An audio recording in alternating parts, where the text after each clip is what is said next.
Hello बच्चों, आइए इस प्रश्न को देखते हैं। दिए गए प्रवाह आरेख में ए से ई को पहचानें और सही विकल्प चुनें।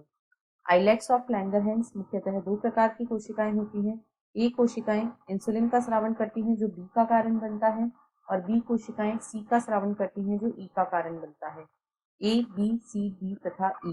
विकल्प A alpha beta glucagon hyperglycaemia hypoglycaemia. विकल्प B beta alpha cortisol hypoglycaemia hyperglycaemia. विकल्प C beta alpha cortisol hyperglycaemia hypoglycaemia. या विकल्प D beta alpha glucagon hypoglycaemia तथा हाइपरग्लाइसीमिया। इस प्रश्न की जो मुख्य अवधारणा है, मुख्य अवधारणा वह है पैनक्रियाज अथवा अग्नाशय। यहाँ पर हम देखेंगे कि अग्नाशय किस प्रकार एक अंतःस्रावी ग्रंथि के रूप में कार्य करता है और कौन कौन से हार्मोन स्रावित करता है। तो अग्नाशय में islets of Langerhans, islets of Langerhans यानी लैंगरहैंस के द्वीप समूह होते हैं, जिनमें मुख्य रूप से दो प्रकार की कोशिकाएं पाई जाती हैं। इनमें मुख्य रूप से दो प्रकार की कोशिकाएं पाई जाती हैं, बीटा कोशिकाएं तथा अल्फा कोशिकाएं। बीटा कोशिकाएं जो होती हैं, लैंगरहैंस की बीटा कोशिकाएं, ये इंसुलिन का स्रावन करती हैं। इंसुलिन के स्रावन के लिए उत्तरदायी होती हैं, जो रक्त शर्करा स्तर को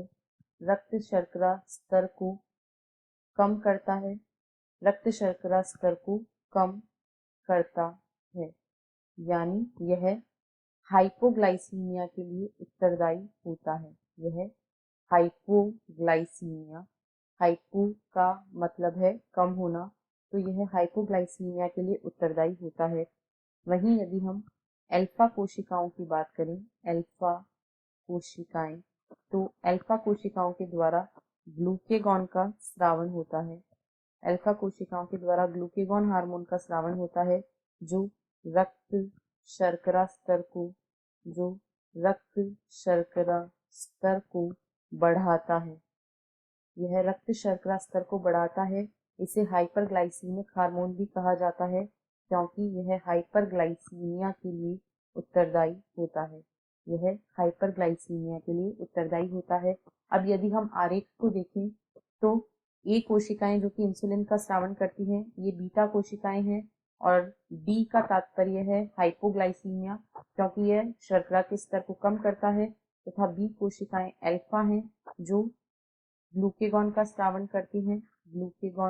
करती हैं, और ये मुख्यतः हाइपरग्लाइसीमिया का कारण बनता है, यानी ए बीटा कोशिकाएं, बी अल्फा कोशिकाएं, सी ग्लूकेगॉन, डी हाइपोग्लाइसीमिया तथा ई हाइपरग्लाइसीमिया।